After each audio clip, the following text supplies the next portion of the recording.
Now to a happier story that shows the power of consumers and genuine grassroots activism, not the fake teal variety funded by rich dudes.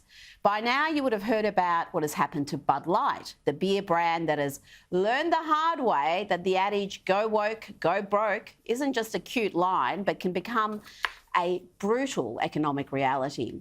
And that's something for Australian corporates, including professional sporting bodies, to keep in mind as they contemplate involving their brands in the highly contentious, the highly divisive voice debate.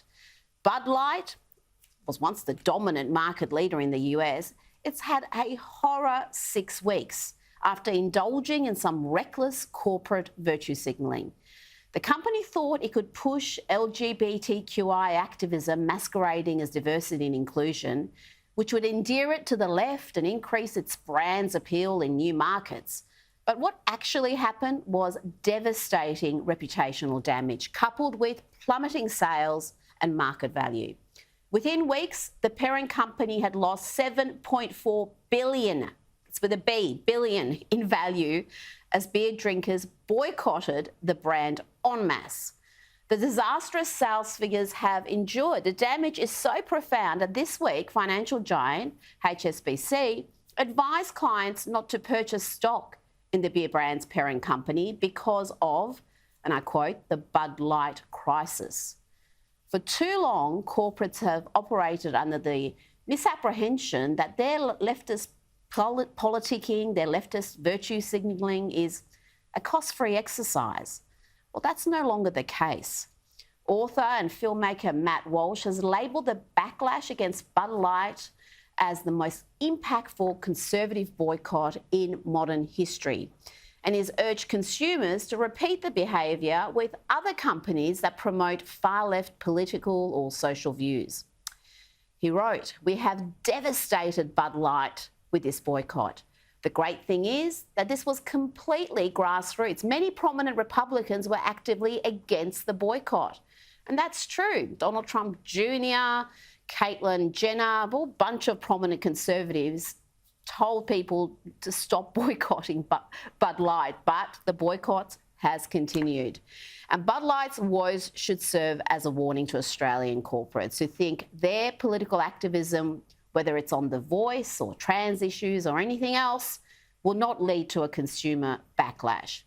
Insulting or even just annoying a significant portion of your market is a foolhardy exercise indeed. Let's go.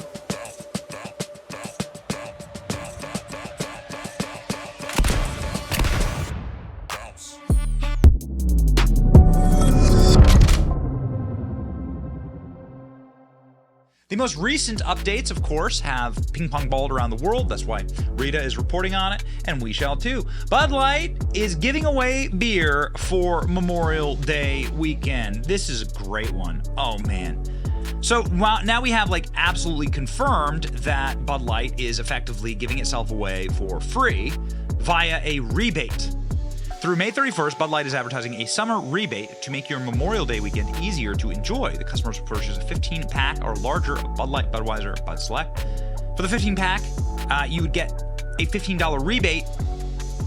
Well, they're giving away money actually now. So they're paying you to drink Bud Light because the 15-pack of Bud Light is listed for $12.99 on Target's website here, for instance. The rebate will be paid via a digital prepaid card, according to Bud Light's site. Customers must provide proof of purchase, an image of the case's barcode, and their receipt to get the prepaid card mailed to their home. Up to 2 rebate submissions can be made through the end of the month. So they are paying you to drink Bud Light. Now, as we've covered, Bud Light's not getting drank. The cooler challenge is not working. You can fill a cooler full of Bud Light and ain't nobody going to go drink it. The offer is also available for packs of Budweiser Select, so on and so forth. The rebate offer comes as Bud Light sales have worsened.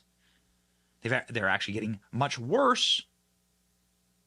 And other unidentified beer vendors previously slapped a $20 rebate on a 1998 pack of beer. So once again, giving it away for free. Cases of unsold Bud Light that expired on liquor store shelves are being bought back by Anheuser-Busch. This is a brand in complete and total panic. And it didn't have to be this way, of course. You did it to yourself. What we found interesting is that we went ahead and clicked on Bud Light's site and went over to the rebate page here, which you can see here on your screen. Let me head back. I thought this was pretty interesting. It asked, did this offer drive your purchase? You can answer whatever. I'm just filling this out for fun. I didn't buy Bud Light, obviously. But then it offers, what gender are you? And it gives you only 2 options here, male and female. Wasn't Bud Light trying to say that gender is a spectrum or something? What? Oh my God. They're going to lose more of their ESG score here. Male or female, we won't lie. We continue. And so now then you have to upload your documents there. You need to upload that in order to get and I don't have that because I didn't buy Bud Light. You need to upload the documents in order to get your effectively free beer. Like they're going to pay you to drink Bud Light. Bud Light distributor blasts Anheuser-Busch over Dylan Mulvaney. We do not support this. So now their own distributors are turning on them. There are hundreds of Budweiser distributors around the country. One in Alabama, run by a guy named Steve Tatum, general manager of the Montgomery-based Bama Budweiser, paid for a radio commercial in hopes of reassuring alienated customers that he wasn't on board with Bud Light's social media campaign partnership. Bud Light, which has been subject to harsh blowback, trying to win back the hearts and minds of its customers. The brand is offering generous rebates. Generous rebates meaning free beer, meaning they're paying you for beer. We too at Bama Budweiser are upset and have made our feelings known to the top leadership of Anheuser-Busch. His comments were reported by Alabama.com. The voice of the consumer has been heard. Anheuser-Busch has taken action. We at Bama Budweiser, an independent wholesaler, employ around 100 people who live, work here, and go to school here. We do not, as I said before, do not support this issue involving Dylan Mulvaney. So now, and this is the photo of the, it's a pretty big looking, that's a big building, man.